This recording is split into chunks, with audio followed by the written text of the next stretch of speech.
From KCCI 8 News, this is a special presentation. Coffee with the Candidates. Hello and welcome to our series, Coffee with the Candidates. I'm Amanda Rooker. Today, we're talking with Ron DeSantis. We're getting to know presidential candidates, going to towns all across the state so that Iowans can ask about the issues they care about. Today, we're in Adel in Dallas County. 37% of active voters in Dallas County are Republican. In 2016, 50% of voters cast their ballots for Donald Trump. And again, in 2020, 50% voted for Trump. We'll sit down with three undecided Republicans from right here in Dallas County. They'll ask DeSantis about the issues that matter to them over a cup of coffee. But first, let's take a look at Ron DeSantis' background. Ron DeSantis served in the U.S. Navy before he was elected to represent Florida in Congress in 2012. He was later elected as governor of Florida in 2018 and re-elected in 2022. Well, I'm here today with Florida Governor and Republican presidential candidate Ron DeSantis. Thanks for joining us. Thanks for having me. Well, we start with the latest Iowa polling from the Des Moines Register, NBC News, and Mediacom. It shows first Trump supporters in Iowa, 41% of them say you are their second choice. How do you convince those people to instead caucus for you? Well, we got a good head start on that with Governor Kim Reynolds endorsing us on Monday. I mean, she is universally respected by Republican voters, particularly the caucus goers, because of the great job she's done. And I think her coming out the way she did was a huge statement. I think a lot of people are looking at that and saying, you know what, this is really meaningful. But ultimately, what I can show is we need somebody that's going to fight. You got to fight for these people. And while I think Donald Trump would fight, we also need someone that's going to win. Like, yes, win elections. Republicans have been losing elections in the last few cycles, but also win on the big issues that matter to people. Actually do the border, actually get the economy going, actually deal with all these important things with our military. And then we need somebody that's going to lead. This country needs a resurgence, and I'll be the leader that's going to be able to get that done. When I talk to Iowans who say Trump is their choice, a lot of them tell me, I like how the economy was when he was president. I like what he did appointing Supreme Court justices that overturned Roe v. Wade. When people say they saw his record and they like that, why should they instead trust you to do a better job? Well, actually, on the economy, I think the first 3 years the economy was sound on him. The last year it was not, because he turned over the reins to Anthony Fauci. There was a shutdown of the country. You know, he used to brag that he shut down the greatest economy in the world, but that's had massive reverberations, and the inflation that we're dealing with today, the roots are really with those Trump-Fauci lockdowns in March of 2020. Federal Reserve printed all this money. Congress borrowed and spent trillions of dollars. Of course you're going to get inflation there. Whereas I think in Florida, we really have led the way on the economy, even during COVID, because we had our state open, we were getting businesses, we were getting people to invest in our state. And if you look just in the last, since COVID, if Florida was its own country, we'd be number 2 in the world for growth behind India. That's a pretty incredible record. So I think our record on the economy is second to none. I'll be able to go in there. We're going to have total energy independence. We're going to lower people's gas prices. We're going to stop Congress from spending so much money. Donald Trump did not do that. He added a massive amount to the national debt. I'll do that in a different direction. We're going to reverse Bidenomics and make sure that that's not crushing people so that they have an ability to do well going forward. But we have the track record of economic success that is second to none. A lot of people, when they talk about Iowa, keep calling it a race for second. Do you believe that to be true? Does that bother you? Well, people may be trying to do second, not me. I mean, we're in it to win it. You would not have had Governor Kim Reynolds endorse us for second. Like, that's not how she rolls. She knows that winning Iowa is important, and so that's what we're going to do. And I think if you look at what we've done, we've laid the groundwork to be able to win the caucus with the organization, visiting the rural counties.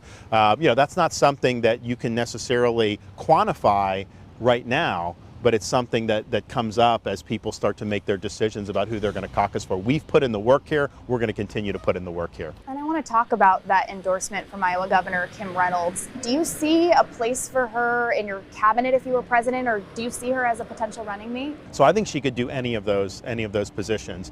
And it'd really be up to her if that was something she wanted. I've treaded a little gingerly on that in Iowa, because every time you mention her, people start clapping, right? But then when they asked about running mate, I'll oftentimes ask people, well, who do you want? And people have different things. But anytime anyone mentions Kim, there's some disagreement in the crowd because they say they want to keep her as governor and they don't want her to go because Iowa doesn't have term limits the way Florida does. See, I'm term limited in Florida. I couldn't run again anyways. People appreciate the job that she's done here. So I think however she wants to serve, she'll be able to serve. I want to talk to you about abortion, but first, yes or no, do you support a federal abortion ban? Well, what I've said is it's going to be a bottom-up situation.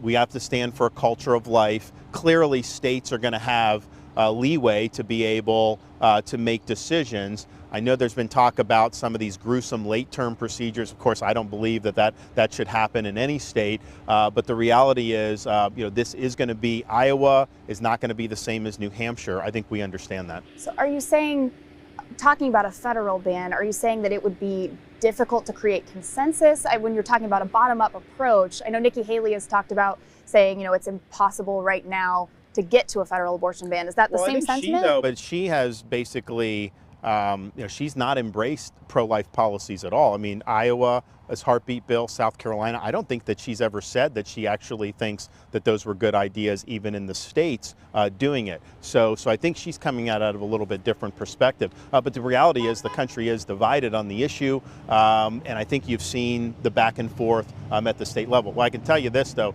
we will stand for a culture of life. And part of that means supporting things like Iowa's done and Florida's done with heartbeat protection bills.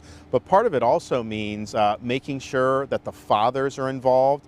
I think that as soon as a woman's pregnant, that the father owes support for the woman. I think we need to make sure that people have the ability to raise kids in ways that are economically viable. You have the inflation, you have all these other things. So there's a lot you need to do throughout the whole course of people's lives, and sometimes Republicans haven't been as tuned to that. I am. I understand the importance of it. Well, Governor, that's all the time we have for our conversation, but we're actually going to take it up a notch. We're going to sit down with a group of undecided Republicans, and they are going to ask Governor DeSantis some questions. We'll be right back.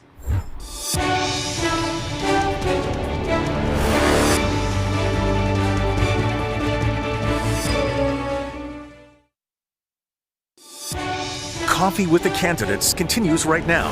Go ahead. Our conversation with Republican presidential candidate Ron DeSantis continues at the Morning Grind Coffee Shop in Adel.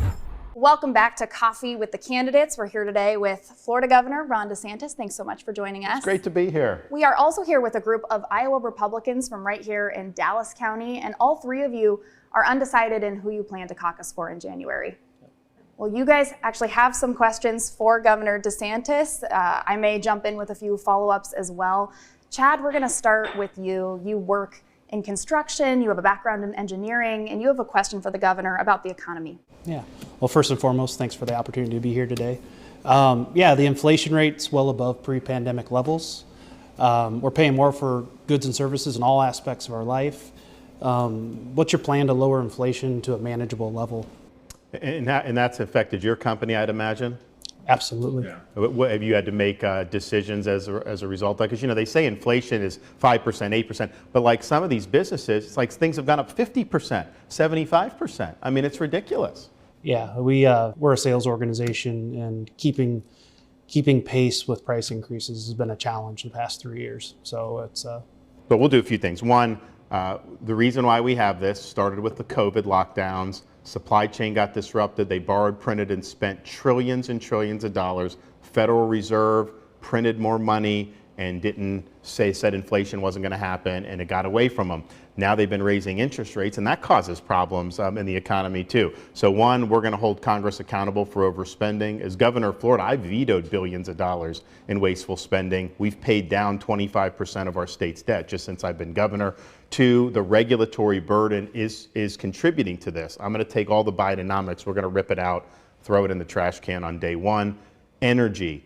Energy, lowering gas, lowering energy costs is by expanding domestic production. We have more oil and gas in this country than anywhere in the world. We got to use it. It's good for our national security, but it's also good for businesses, and it's good for consumers and individuals. And then, if you look, okay, we could sit here and get the budget in good order and it would make a difference. But 4 years, 8 years, 10 years, a new Congress comes in, they end up undoing it and they do the same bad habits. So we do need structural reform. We need term limits for members of Congress and we need a balanced budget amendment to the Constitution. I don't know that Congress would do it, but states can do it. Florida is already certified. So I'll use the bully pulpit to work with states to bring that to have under Article 5 of the Constitution, hold Congress accountable for this. Because I think people are there for 40 years now and it's the same old stuff, and they never actually change the way things are doing business. We need new blood in Washington, D.C.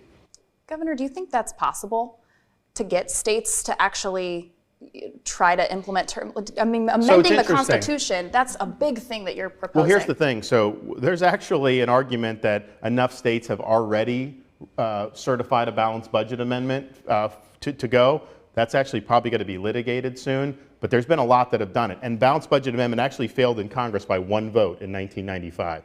So that's doable. Term limits is popular. Even Democrat, Republican, Independent voters want term limits for Congress. So I think it would be something, a lot of states have already certified that. You use the bully pulpit, we can get more states to do it. And I think it would develop a big momentum behind it. The founders created an ability for the states to lead constitutional amendment because they knew you could develop a ruling class that was looking out for itself and wasn't really willing to reform. That's what's happened in these last few decades, and so we need the people to be able to stand up and say, no, let's chart a different course. Jade has the next question. She owns a small women's boutique in Perry. She was actually in Des Moines when the governor endorsed you, and she has a question about some remarks you made. Sure. Yeah, so you said you were in favor of building the border wall and that you would get Mexico to pay for it. Obviously, that's something we've been promised before. What are you going to do differently than Trump to get it done? Yeah, look, I mean, that was one of the most famous campaign promises anyone's ever made. And now he's been in Iowa just in the last month saying, well, there was no legal mechanism he could get Mexico to pay. That wasn't what he said in 2016. I was at those rallies. He was very clear. And he's also now said that he only promised that Mexico would pay for a piece of the wall. I don't ever remember him saying that. So he didn't follow through on it. And I think it's because he got distracted when he got into office. What did he do his first full day in office? He was arguing with the media about the crowd size at his inauguration. I will be focused and I will be disciplined. And it's not about me, it's about you and the issues you care about. So the way you get Mexico to pay for it, of course they're not just going to fork over money. You impose fees on the remittances that foreign workers send to foreign countries. So when they come, they do a wire transfer to Mexico, South America, Asia. It's a $100 billion enterprise a year. You just do a small fee, you'll raise billions of dollars. That money will go to do the border wall. And we will do it. And if you think about it, had Donald Trump done the border wall, it wouldn't matter what Biden would do. He would not have been able to let in 8 million illegal aliens. Like, that's why you want a wall. Because sometimes people say, even on the Republican side, oh, you don't need a wall. You can use technology and this and that. And ideally, if like we all agreed that we wanted a secure border, you could probably do it. But the minute an administration comes in that doesn't care about it, then the floodgates open. That's why you need the wall. It's a physical fact of life that keeps people from coming in. And if you look at the drugs that have come in, if you look at all the criminal aliens, the media got mad at me at the debate the other night because I said terrorists have come into this country. Do you honestly believe out of 8 million people that not a single terrorist has come in? Well, we know there's some on the terror watch list because our own government has said, our enemies see this vulnerability, of course they're going to exploit it. And that's what they're going to do. So that wall is an important part. Another important part is changing the policy so people don't have a right to come and then get a hall pass to stay in the country for 2 years. You remain in Mexico if you're going to come and make some type of a claim. And then we got to take care of the drug cartels. They're invading our country. They're killing tens of thousands of our fellow citizens every year. And the thing about it is, sometimes people will say, oh, well, being addicted to drugs is a tough thing. But yes, that's true, but that's not the sum total of these deaths. What happens is you can have someone who's in college, they buy a pill that they think is something else, and it's laced with fentanyl, and then they take it and they die just on one pill. That is poisoning somebody. That is wrong, and so they're killing a lot of our citizens. So we're going to treat them as a foreign terrorist organization. We're going to use military to smoke out the drug cartels. That will save lives in this country, and it's the right thing to do. You say you're going to authorize deadly force. How do you tell the difference between who is a member of the cartel and who is a migrant. And oftentimes these cartels involve people that look like migrants, or how do you the same tell? way you did. So when I was deployed in Iraq, the terrorists were not wearing uniforms. You could be out, you'd have someone come up in a man dress. Maybe they had a bomb, maybe they didn't. And so you use intelligence, you positively identify people that are part of the enemy force, and once you've positively identified them, you have the right to engage. And so there's intelligence, there's all kinds of stuff. We have a lot of technology where we're going to be able to identify, trust me.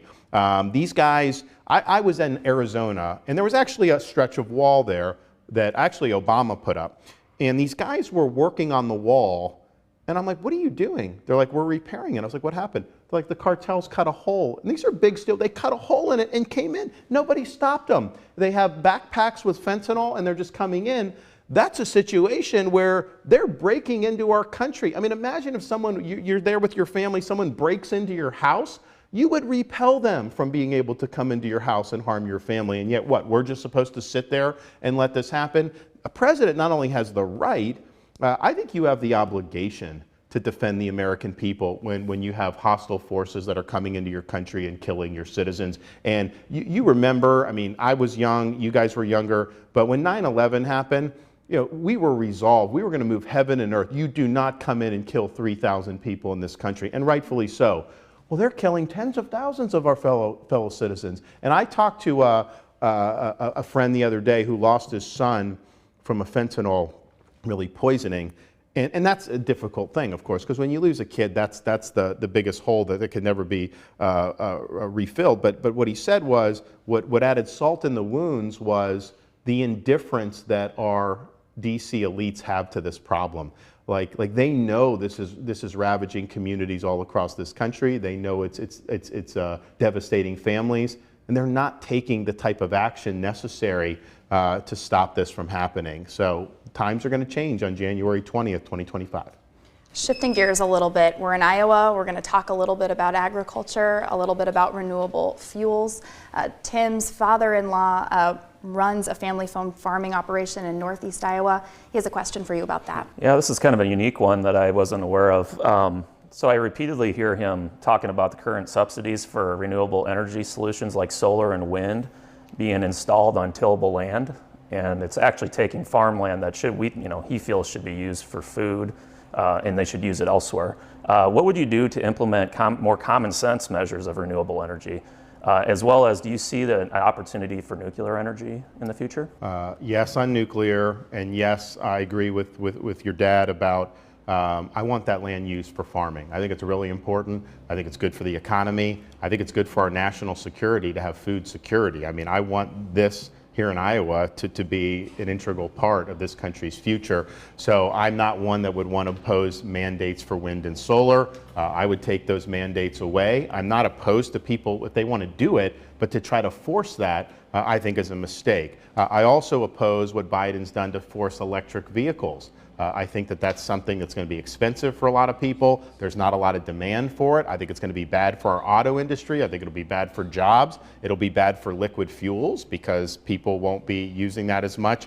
And so we're gonna reverse that and let you make a decision. If you want that, then that's fine. But I want to save the traditional American automobile. And then finally, in terms of the farming, I want family farms to be able to thrive. And so I think we need to eliminate the death tax for farms. I mean, I want it eliminated, period. But if we could at least do it for farms, because what happens with the farms is you're land rich but cash poor. So maybe you have farmland that's worth millions of dollars, but you don't have that in your bank account. So in order to pay the tax, you got to sell the farm and then pay the government. Well, how is that keeping it in the family? And so that ends up driving more of the corporatization of agriculture, which, look, I get there's a role for big companies in this, but man, I want this to be something that can remain in families. Ultimately, that's part of what America's all about. Whenever Donald Trump is in Iowa, I've been to a lot of his campaign stops, and he talks about you. A lot of times he's talking about your policy on ethanol, and he tells Iowans that your policy on ethanol would be devastating for them. He's citing in 2017, when you were in Congress, you co-sponsored a bill that would end the federal ethanol mandate. If you were president, would you end that mandate? So what I've said is we're going to support renewable fuels as part of our overall energy, and part of it is because I want domestic produced energy with American jobs, and so here in the Midwest, that's an important component to what people are doing with energy. We're going to support it. I think the fact that we're going to do things like stop the electric vehicle mandates is going to be very helpful for people who are in the renewable fuels industry. We're also going to get the EPA and some of these federal agencies off the back of the farmers. So people are going to be able to do very well here, and we understand how important it is in the Midwest, and you can count on me to be supportive. Great, so you'd keep that federal mandate in place. Next question is going to be for Chad. He's a father like you of young kids. He has a question about education. Yeah, you have a very successful track record in regards to education in Florida.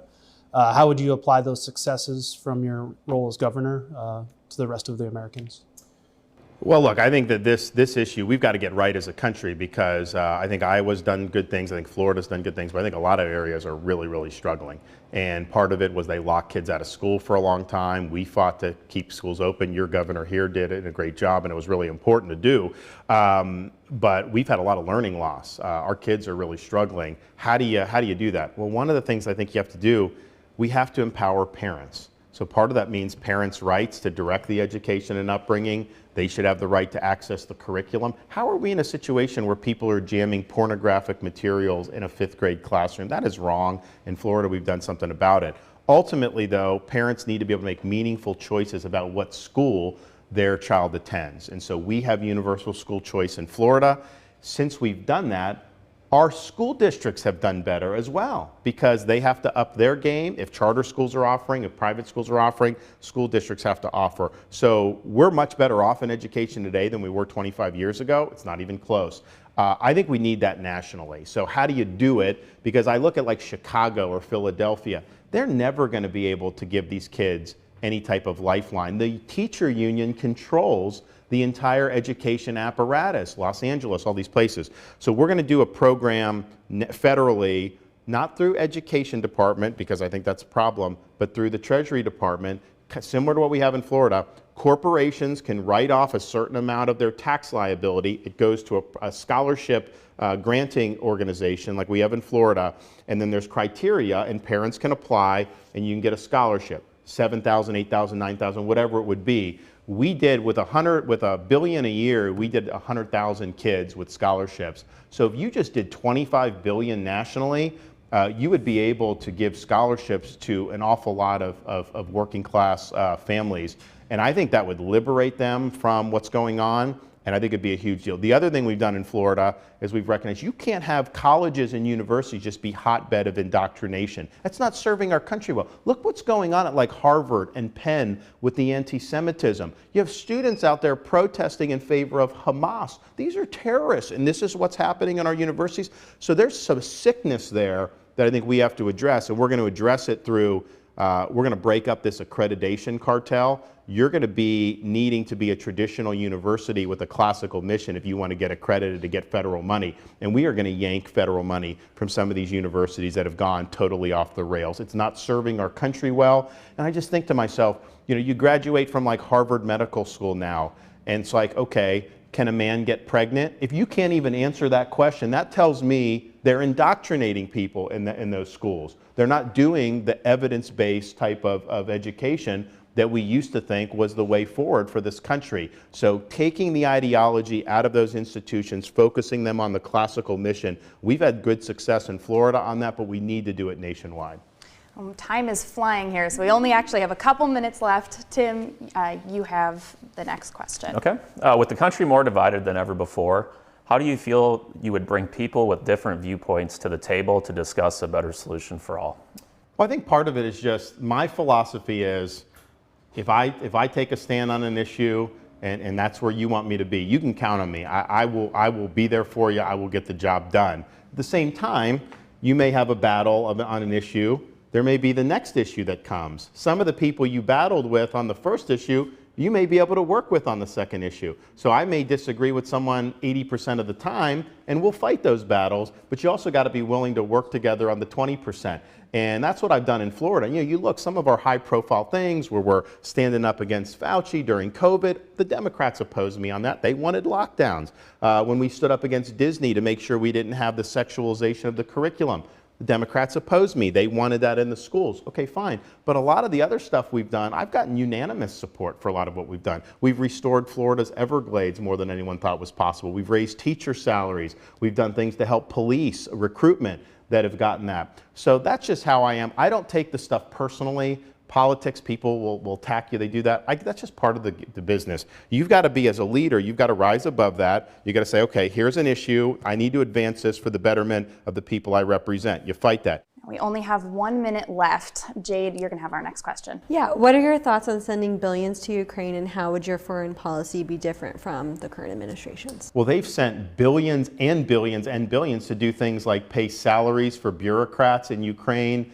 pay for their pensions and stuff. And I'm just thinking to myself, okay, you're going deeper in debt to do that, but you're not doing our own border here in this country. So we have to put our people first. I'll be a strong president internationally. We can't be isolationists. Of course you're going to deal with international issues, but it all goes back to what is the best interest of the people of the United States. And everything you do has got to be through that prism. What they've done in D.C., they've ignored major problems that affect our people here at home, including the border, in favor of doing things that is very difficult to justify when you talk about that kind of spending. I would not just send money with no strategy or anything, with no end in sight, and do some type of blank check. Biden's policies basically just keep sending things without having any end game. You got to have an end game, and we need to bring this in for a landing. Well, Governor, that is actually all the time that we have for television. Thank you for joining us, and to our panel, thank you for joining us as well. Thank you. Appreciate you guys. Our roundtable with Ron DeSantis will continue. You can watch that extended conversation on our mobile app or online at kcci.com. Thanks for joining us for Coffee with the Candidates. Have a great day.